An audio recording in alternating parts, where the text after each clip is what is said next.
चले। एक पुराना सा गांव था, शांत मिट्टी की खुशबू से भरा हुआ। वही रहती थी बुजुर्ग अमीना, जो उम्र और बीमारियों के कारण अकेलेपन से लड़ रही थी। उनका एक ही सहारा था, उनका जवान बेटा शान, जो शहर में मेहनत कर रहा था। अमीना रोज फज्र की नमाज पढ़ती, फिर खिड़की के पास बैठकर रास्ते को निहारती। या रब, मेरा शाहन सलामत रहे। गांव वाले पूछते, अम्मा शाहन कब आएगा? अमीना मुस्कुराती, जब मालिक चाहेगा। लेकिन दिल के अंदर तन्हाई की आग धीरे धीरे जलती रहता।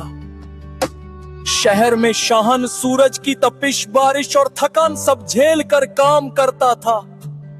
सैलरी कम थी, कई बार खाना भी नसीब नहीं होता, लेकिन मां की तस्वीर हर रात उसके दिल को हिम्मत देती। वह आसमान की ओर देखता और कहता, या अल्लाह, मेरी मां की हिफाजत करना।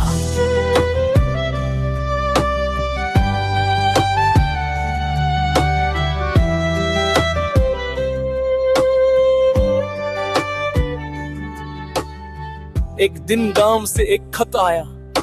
पड़ोसी ने लिखा था, शाहन तेरी मां ठीक नहीं है, दिन भर तुझे याद करती रहती है।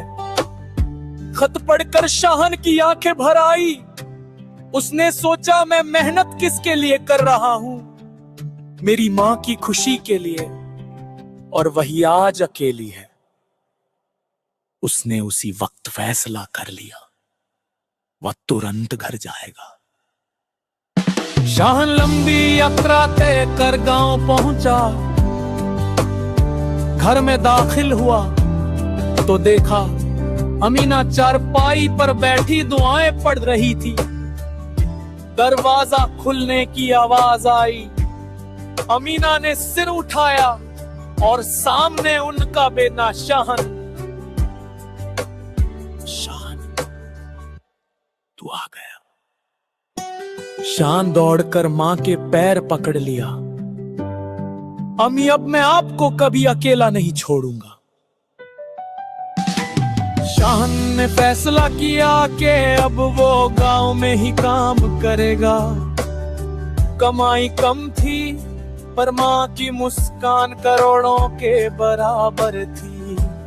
वो मां को डॉक्टर के पास ले गया, दवा दिलाई, घर संभाला, और हर रोज माँ के साथ बैठकर खाना खिलाता। अमीना की आंखों में सुकून भर गया। बेटा, तू वापस आकर मेरा घर और दिल दोनों रोशन कर गया। धीरे धीरे अमीना की सेहत बेहतर हुई। शाहन ने छोटा सा काम शुरू किया और घर में बरकत आने लगी। लोग कहते, अम्मा की दुआ चल रही है। अमीना आसमान की ओर देखकर बोली, जो माँ बाप की इज्जत करता है, अल्लाह उसको दुनिया और आखिरत